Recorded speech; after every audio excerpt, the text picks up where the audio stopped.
Hi, everyone.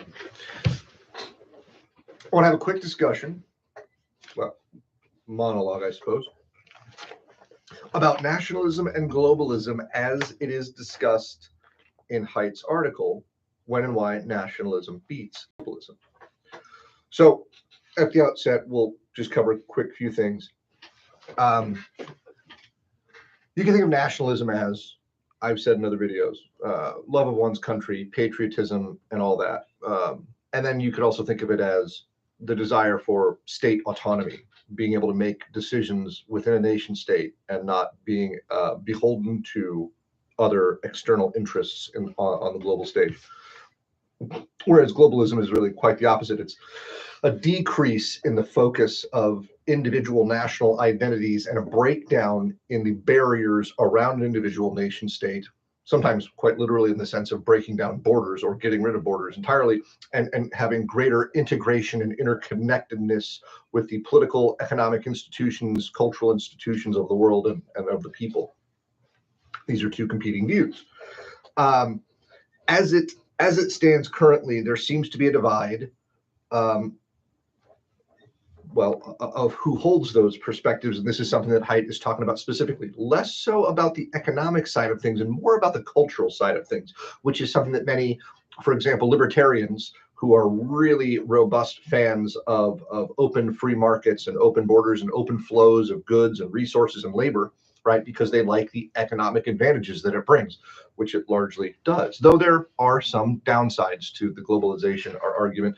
Particularly people in blue-collar manufacturing sectors in established industrial societies, as those jobs are shipped to other countries where they can be done more cheaply. Setting aside the economic argument, what's Haidt talking about here? Well, he's concerned about authoritarianism and the rise of these nationalist movements across Europe, here in the United States, but around the world. Now, he focuses on the United States and Europe for particular reasons, because of the rates of immigration that we experience. It's certainly easy to explain how nationalism in Japan or China or Korea works. Quite. They have very robust nationalist movements. They're very strongly nationalist. Russia as well. However, they don't have immigration the same way that the Western countries do, for various reasons that we won't get into. But it's the immigration element that we're interested in here in this article. So he says, we're concerned about these rising nationalist movements that seem to have these authoritarian tendencies. As much as many of us would be interested in talking about that, Haidt says, worth considering, but let's start somewhere else. Let's start with the globalists. And his argument goes thusly. Globalists, who tend to be comprised of academic and economic and political elites, see a broader connection in the world that the average citizen in any given country doesn't quite see. The average citizen in any given place, subject, citizen, call it what you call them, what you'd like, they have an identity tied to their place, to their culture, to their language, to their religion, to their cultural practices, to the history of the place they live, the country they live in. This is common amongst most humans. The globalist perspective is not predominant, and it's not even close to a majority of the people. Now, this doesn't make it more or less legitimate. That's not the point. The point is the conflict between the two different arguments manifests and produces something we don't like, called authoritarianism. And so he spends his article explaining. You've got these elites, usually centered in cities, in big economic centers, and in university campuses. These people see this broader connection to the world, and they often have the ability to travel and speak with people from all around the world, more so than the average person does.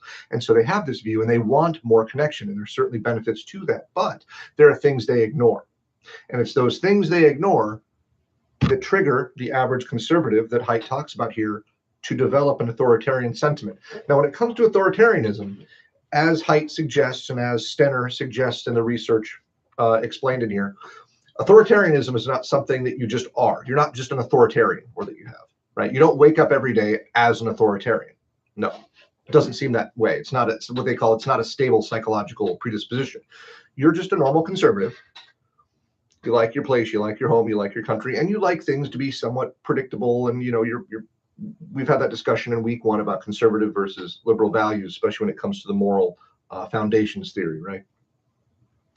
Conservatives like cultural cohesion. They like having a stable cultural identity. And when that gets disrupted or challenged beyond a certain point, some of them have a bad reaction, and the authoritarian button on their forehead gets pushed. It's literally what he says in the article. Well, and so that's the general story he's telling. At the end of the article, I'm going to try to keep this short. There's a lot more I can say. At the end of the article, he gives some specific suggestions, and I fear that many of you missed this as part of the assignment, where it said, what are the solutions? And if you go to the back page, he says this in the last paragraph, the last section. If this argument is correct, right, that the globalists have these desires with multiculturalism and increased immigration into societies that the members of those societies to an extent reject or want to have mitigated, right, where immigration and cultural change is going too far too fast. He says when that happens, some of them become authoritarian and we get bad reactions. We get excessive radical repression and exclusion of all the different things that, you're like, I want things to go back to the way they were some previous predictable time. If this argument is correct, says Haidt, then this leads to a clear set of policy prescriptions for globalists. First and foremost, think carefully about the way your country handles immigration and try to manage it in a way that is less likely to provoke an authoritarian reaction. Pay attention to three key variables: the percentage of foreign-born residents at any given time, the degree of moral difference of each incoming group, and the degree of assimilation being achieved by each group's children. I wanted you all to focus on this because this has some profound implications. If you're the run-of-the-mill conservative, you're probably happy to see people come into your country and assimilate and embrace the country and the culture and say, yay, I'm happy to be here. This place is great because it's provided me and my family opportunities. Conservatives love that stuff. I've seen it firsthand. I can attest. Conservatives love that stuff. Conservatives don't love it so much when people come into their society and they don't assimilate and they don't show that level of patriotism and love for the system that they're now in. That creates negative sentiments. That breeds hostility, you could say. And that's what he's suggesting here. So this puts the onus, right, as he's saying here, this puts the onus on the globalist or on the person on the left, the liberal, the Democrat, whatever you might, who, if they do agree to these things, want, right, more integration, more immigration, more multiculturalism, more different cultures and identities within a given society. Because what he's suggesting here, and what the other research is suggesting here, is that when you do those types of things, you trigger an authoritarian response in a portion of the conservatives, and we get the things that we don't want, a la authoritarianism.